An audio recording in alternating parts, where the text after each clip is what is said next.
Şimdi Akın Olgun, şöyle bir soru sorayım. Tabii hem Salahattin hem de Yüksel Genç'in söylediklerinin toplamından hareketle. Acaba 6 Ocak'ta, 4 Ocak'ta bu soykırımı planlayanlar, küresel ve bölgesel güçler, Türkiye, işte Suriye hükümeti, buna yol verenler bir hesap hatası mı yaptılar? Çünkü tabii tam neyi planladılar bilemiyoruz.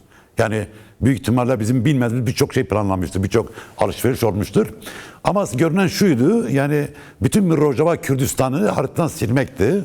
Fakat bu gerçekleşmedi. Şimdi küresel çapta hem Rojava ile ilgili destek ve sempati ve küresel vicdanın adresi haline geldi Rojava Kürdistan'ı. Ama aynı zamanda devletler ve hükümetler nezdinde de tartışılan, konuşulan ve karar aşamasına doğru giden bir Rojava'dan bahsediyoruz. Acaba soykırım saldırısını yapanlar bunu hesaplamamış olabilirler mi? Yani şu anda karşı karşıya kaldıkları durum şu: neredeyse işte birçok devlet Rojava'nın statüsü tanıyacak noktaya gelebilir. Yani parlamentolarda bu tür konular tartışılıyor. Amerika'dan Hollanda'ya kadar, işte İngiltere'den Almanya'ya kadar, birçok Kanada'ya kadar birçok parlamento bu konuyu tartışıyor karar aşamasında. Evet. Yani Rojava Yani şöyle uluslararası yani bir mesele haline geldi diyebilir miyiz? Türkiye istemediği halde. Biraz öyle gözüküyor aslında ama bir yandan da şunu söylemekte fayda var. Yani belli ki sonradan açığa çıkan ya da çok fazla konuştuğumuz ya da çok fazla konuşulan şeylerden bir tanesi de buydu. Orada yeni bir hat kurulması. Yani İran'ı köşeye sıkıştıran, hatta İran'ın uzun yıllar boyunca kurmuş olduğu o Şia hattını inanılmaz şekilde gevlettiler ve onun yerine bir Arap-Sünni hattı kurmaya çalışıyorlar şimdi. Yani o Şia hattının yerine yeni bir yapı oluşturulmaya çalışıyor ve doğal olarak bunun bölgede, özellikle Kürtlerin de kendi içinde olduğu bölgede bir sıkıntı yaratacağını tahmin etmişlerdir diye düşünüyorum. Ama işte büyük olmanın, her şeyi belirleyen olmanın getirdiği bir şey hali de var. Yani her istediklerini yapabileceğini düşünen bir akıl da orada var, yok değil. Bu emperyal akılın da bir şeyidir, yansımasıdır aslında bölgeye dair. O kadar çok şey yaparsınız ki, o kadar kanlı, hukuksuz, haydutça yaparsınız ki her şeyi yapacak hale yapma gücüne sahip olduğunuzu düşünmeye başlarsınız. Bir yanı evet, bu güç var, yok da değil. Tabii görüyoruz çünkü sahada o gücün nasıl yansıdığını. Ama bir yandan da işte Yüksel Hanım'ın ifade ettiği gibi kendi iç dinamikleri olan, kendi iç dinamiklerinde büyüyen, bölgenin kendine has özellikleri olan, orada mücadele eden yapıların kendine has bir uzun zamana yayılan bir mücadele dinamiği olan bir şey de var, gerçeklik de var. Ben onu biraz şey gibi düşünüyorum. Yani mücadele kendini biriktiren bir şeydir. Toplar kendisini. Hatta siz onu fark etmezsiniz. Yani çok uzun süre bir şey olmuyor diye düşünürsün ve öyle bir an gelir ki o nitel bir sıçramaya dönüşür. İşte Rojava'yı ben biraz öyle okuyorum. Yani Rojava'nın kendisi bu mücadelenin nitel bir sıçramasıdır aslında. En azından bana öyle görünüyor. Bu nitel sıçrama aynı zamanda uzun süreli bir mücadele hattının da biriktirildiği bir gerçekliği, bir hakikati ifade ediyor. Çünkü içerisinde çok fazla bedel var. İçinde çok fazla akıl var, strateji var, taktik var, politika var. O politikanın örgütlenmesi var. Bunlar yıllara yayılan bir mücadele hattını tarif ediyor ve o hat Rojava'da bölgedeki emperyal ya da büyük devletlerin planlarını da aslında bir yerde dur diyebilecek bir güce erişebiliyor. Bunu bize gösterdi. İşte kadın boyutunu Yüksel Hanım anlattı. Nasıl dünyanın her tarafına bir anda yayıldığını.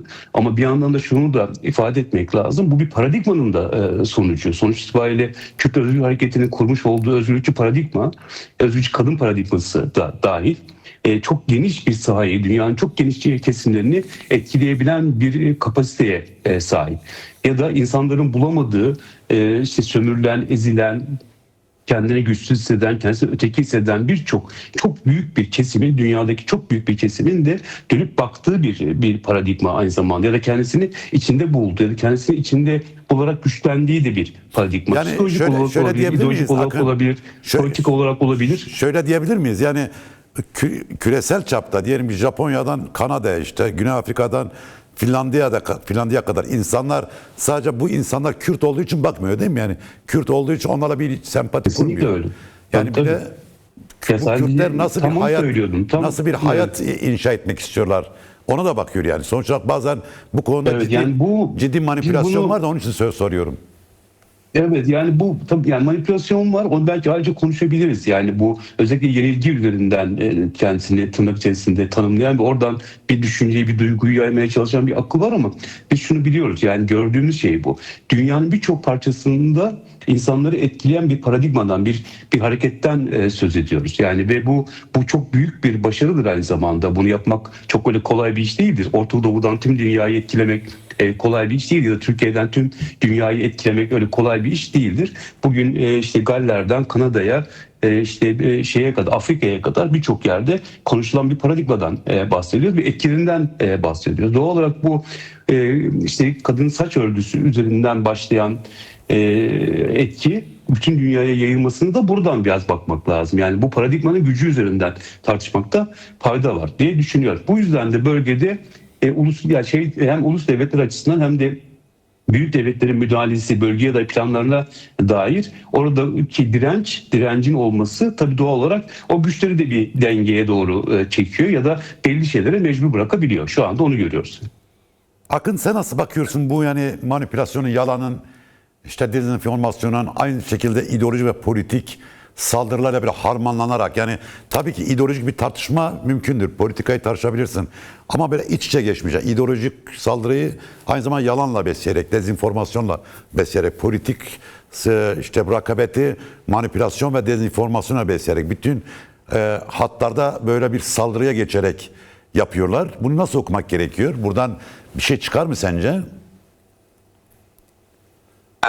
Ya çıkmaması mümkün değil. Çünkü siyaseten bu boşluk olduğunda o boşluğa hızla yönelen çeşitli akıllar görüyoruz. Biz bunu Rojava meselesinde çok net olarak gördük. Burada temel şeylerden bir tanesi iktidarın barışa ve sürece dair toplumsal rıza üretememesi, üretme konusunda ayak diremesi, doğal olarak Kürt hareketinin de rıza üretme konusunda zorlanmasına yol açıyor ve bu sahada büyük bir boşluk oluşturuyor. Yani başkalarının üzerinde oynayabileceği bir boşluk oluşturuyor. İşte yenilgi tartışması Rojava ile beraber yürütülen belli kesimlerce özellikle yürütülen ve ısrarla yürütülen yenilgi tartışmasını da biraz buradan bakmak lazım. Yani ne demek istiyorum? Siz de yenildiniz diyen ve aslında yenilgide kendisini eşitlemeye çalışan çeşitli toplumsal kesimler var. Örneğin Cemaat 15 Temmuz'da yenilmiş. Sol 1980'de yenilmiş. Büyük bir yenilgi taşıyor. Liberallerden vazgeçmiş iktidar ve onlar da terk edilmiş olarak büyük bir yenilgi yaşamışlar. Doğal olarak bunların hepsi barış karşıtlığı meselesinde hem diyelim ki cemaat bu karşıtlıkla masada olmaya çalışıyor. Liberaller yeniden değer kazanmaya çalışıyor. Sol da kendisini bu yenilgide siz de yenildiniz diyerek eşitlemeye çalışıyor. Yani çok farklı kesimlerin farklı hedefler üzerinden barış karşıtı havuzu beslediğini görüyoruz. Çünkü günün sonunda bu şuraya çıkıyor tabii doğal olarak. Yenildiniz çünkü paradigma yanlıştı. Paradigma yanlış çünkü Öcalan yanlıştı. Yani. Doğru yönelen bir akıl örgüsü, algı örgüsü var sahada. Ve bu ısrarla işleniyor. Ama peki buradaki temel şey ne? Sorun ne? Ya da asıl soru ne? Bunların hepsi olabilir. Bunların hepsi olacaktır zaten. İşte Yüksel Hanım anlattı. Savaşın yeni boyutu aslında biraz daha çok psikolojik olarak yürütüyor. Yani toplumsal kıvrımlara bakan ya da o kıvrımların içerisine girip orayı yöneten bir akıl olduğunu biliyoruz. Özellikle dijital medyanın bu kadar büyük bir etki gücü olduğunu hesap edersek. Dolayısıyla asıl olarak burada sorulması gereken soru şudur. Buna karşı biz ne diyoruz? Siz ne diyorsunuzdur? Yani bütün bu saldırıları karşı bir karşı şey olması gerekir. Bir karşıtını oluşturmanız gerekir. Doğruyu, hakikati sahada hakim kılmanız çalışmanız gerekir. Eğer bu yoksa aslında dönüp kendinize de bakmanızla Ama burada şöyle bir sorun da var. Noktada. Burada Nerede eksik bırakıyoruz? Nereye eksik bırakıyoruz? evet, burada tabii onu nereye eksik bırakıyoruz o soruyu cevapladı ama burada şöyle bir sorun da ortaya çıkıyor. Yani diyelim ki dijital ve sosyal medyada hakikati dile getiren birçok gazeteci, yazar, aydın, entelektüel, kanaat önderinin hesapları kapatılıyor. Örneğin şu anda bakıyorum Medya Haber TV 2 tane YouTube üzerinden yayın yapıyor. Birisi kapatılır diye diğerisine geçsin diye. Yani bir de böyle bir şey var. Yani bir bant daraltma, engelleme hukuki bir takım gerekçeler ileri sürme ve sizin yani gerçeğin daha geniş kamuoyuna ulaşmasını engelleme yönünde ciddi bir çaba da var. Yani karşı taraftan. Ama bunun aksine manipülasyonu, yalanı yayanlara da sınırsız bir serbestlik tanınıyor. Tabii bu sadece havuz medyası için söylemiyorum. Diyelim ki havuz medyasının karşısında olduğunu söyleyeyim. İşte sözü buna muhalefet medyasına da bu görülüyor. Yani mesela Halk TV'de, Sözcü'de de bekliyorlar. Yani Rojava tümden ortadan kalksın bir şeysin. Bugün senin yazına da bu vardı. Yani oradan da hareketle diyorum değerlendirsek yani acaba. Yani sadece biz şimdi, evet ama buna rağmen biz ne yapmalıyız? Bunu Yani çok bizim anlıyorum. Bunu yok, tamam evet, bütün, yani bunu, bütün sözünü kestim kusura bakma. Bütün olasılıklara rağmen bizim ne yapmamız gerektiği belki bütün bunların toplamından daha önemli. Evet buyurun. Bence bunları tekrar konuşabiliriz. Uzun uzun da konuşabiliriz. Çünkü her mücadele döneminde, ivmenin yükseldiği dönemde psikoloji savaşının çok öne çıktığını ve işte hem ana muhalefete yakın medyanın hem de iktidara yakın medyanın bu konuda hızla bir devlet dili kullanmaya başladığını, bir psikolojik harp yürüttüğünü, işte klasik ezberlerin sahneye sürüldüğünü ve benzeri, bunlar her defasında bizim konuştuğumuz ve konuşmaya devam edeceğimiz şeyler. Yani mücadele sürdüğü süreci bunlar hep yaşanacak olan şeyler. Dolayısıyla ben biraz şöyle bakıyorum bu meseleye. Ya bunları bilerek işte kendi yaratıcılığını üretmek zorundasın. Yani hesaplar engelleniyor, evet, o zaman birkaç hesap daha açılacak ya da başka yöntemler bulunacak ve daha etkili hale getirilecek. Kendi karşıtını kurmak açısından söylüyorum. Hani hakikati kurmak açısından söylüyorum. Orada eksikler var. Ben bunu neden bu kadar üstüne duruyorum? Çünkü şikayetlenen bir pozisyona düşüyoruz çok fazla. Evet. Ya da sürekli şikayet eden bir pozisyona düşüyoruz ve talep eden bir pozisyona düşüyoruz. Mesela Kürtlerin stratejik düşünme aklına dönük olarak inanılmaz bir saldırı var. Stratejik düşünme refleksi Kürtlerin var olma halidir aynı zamanda bana göre. Çünkü o stratejik düşünme refleksleri, yetenekleri meseleleri okuma konusunda inanılmaz bir şey yaratıyor, direnç yaratıyor. Karşı saldırılara karşı. Ama orada mesela ciddi bir boşluk olduğunu görüyoruz. İnsanların çok fazla etkilendiğini görüyoruz. Orada da işte DEM Parti'ye, örneğin demokratik siyasete çok fazla iş düşüyor. İşte Kürt medyasına ve etrafındaki çeperinde olanlara çok büyük iş düşüyor. Çünkü artık yeni dönemin tarzını, yeni dönemin dilini, yeni dönemin aklını yansıtan bir yol ve yöntem üretmek ya da onun yaratıcılığını bulmak ya da onun için kafa patlatmak gerekiyor. Yoksa kendisini tekrar eden bir duruma düşüyor. Bu da karşı tarafın elini güçlendiriyor zaten. Kendini tekrar etme meselesi karşı tarafın elini çok güçlendiren bir mesele. O yüzden buradan bakarken biraz mesele şunu da ifade etmek lazım. Şimdi iktidar yeni bir yönelim içerisinde şu anda. Muhtemelen yeni bir siyaset tarzı gelişecek, yeni hamleler yapacak. Mesela ben düşünüyorum, buna ne kadar hazır toplum, ne kadar hazır Kürt siyaseti, ne kadar hazır DEM Parti ya da demokratik siyaseti çok emin değilim. Simülasyon yaparsak ne tür bir hamle yapması bekliyorsun? Yani genelde şöyle yapıyoruz. Yani genelde bir siyaset belirleniyor ve peşinden koşan duruma düşüyor. Oysa önde olan olmak zorundayız ya. Yani evet, siyaset budur aslında. Biraz bir adım önde olmaktır. Yoksa var olan peşinden koşma durumu oluşuyor. Yani şunu söylemeye çalışıyorum. Elimizde hiçbir silahın yok, hiçbir gücün yok gibi bir durum yok ki ortada. Milyonların aynı anda bütün dünyada ayağa kalktığı bir şeyden momentumdan bahsediyoruz mesela. Bu çok büyük bir güç değil mi? Rojava'da savaşı durduran bir güçten bahsediyoruz. Henüz bunun bile farkında olmayan çok geniş kesimler var mesela. Yani hala meseleyi yenilgi üzerinden tartışılan ya da bu tartışmadan etkilenen geniş bir çeper var. Ve bu çeperin etkilenen ilk çeper de genelde yine gazeteci, yazar çevresi oluyor mesela. Yani normalde süreci okuması gerekenler etkileniyor. Örneğin ben onları görüyorum çünkü tartışmalarda birebir yaşıyorum aynı zamanda. Evet. Buradan bakarak diyorum ki aslında yeni döneme hızla hazırlanmak, Kürt siyaset açısından söylüyorum, her alanında hazırlanmak, yeni aklı ortaya koymak, politik pratiği örgütlemek, özellikle pratiği örgütlemek bence temel bir anlayış olmalı diye düşünüyorum. Orada hep tekrar ediyoruz, biraz tekrar ediliyor gibi geliyor bana. Akın, sen nasıl bakıyorsun bu Kürtler arası ortak bir stratejiye, ortak savunmaya ve birleşik diplomasiye? Bu yani tabii ki bir ulus için normal, başka bir ulus için, ama böyle 4 parçaya bölünmüş, Orta Doğu gibi çok yangın yerine dönen ve kaosların hiç bitmediği bir coğrafyada birçok gücün, bölgesel ve küresel gücün aynı anda hareket halinde olduğu, farklı çıkarların çatıştığı, çeliştiği, paralel olduğu bir yerde bu çok mümkün görünüyor mu gerçekten? Yani halk bunu istiyor ama siyaset sınıfı bunu becerebilir mi sence? Bence becerememiz için bir şey yok. Çünkü Rojava'da yaptı bunu zaten.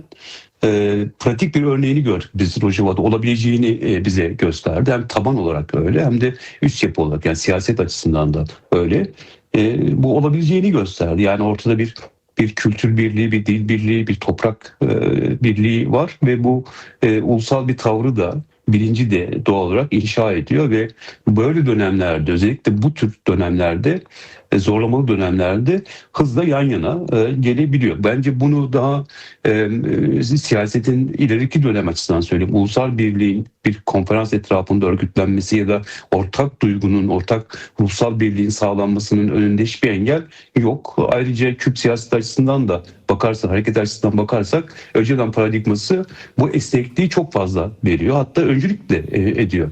Paradigmaya bakınca, Öcalan'ın paradigmasına, aslında siyaseten sadece bu mesele için değil, hayatın birçok alanı için çok esnek bir yol açıyor ve sunuyor. Yani hayatı pratikleştirmenin, politikayı pratikleştirmenin, siyaseti pratikleştirmenin çok fazla yolunu, yöntemini aslında sunuyor bence. O yüzden ben ulusal birlik açısından da ulusal savunma ya da ulusal diplomasi diye bahsedilen bu üçlemeyi çok rahat kurabileceklerini düşünüyorum. Tabii ki zorlukları olabilir, yani fazla farklı handikaplar olabilir. Çünkü çok denklemli bir yer. Sonuçta Orta Doğu ve her gün sürekli bir şeyler değişiyor. Çıkarlar değişiyor. Örneğin işte bölgesel dengeler değişiyor. Çok fazla güç ve odak olduğu için de çatışmalar çok şey oluyor. Yani daha kırılgan olabiliyor dengeler. Ama bu yapılabilir. Rojava bunu gösterdi. Bence bunun üstüne inşa etmekte fayda var. Rojava'yı tartışan, Rojava'yı öne çıkaran, buradaki birlikteliği ve ruhu öne çıkaran ve onu tartışan, daha fazla tartıştıran ve yakınlaştıran bir siyaseti örerek bunu yapmak çok mümkün gibi gözüküyor bana. Çünkü çok somut bir örnek Rojava örneği.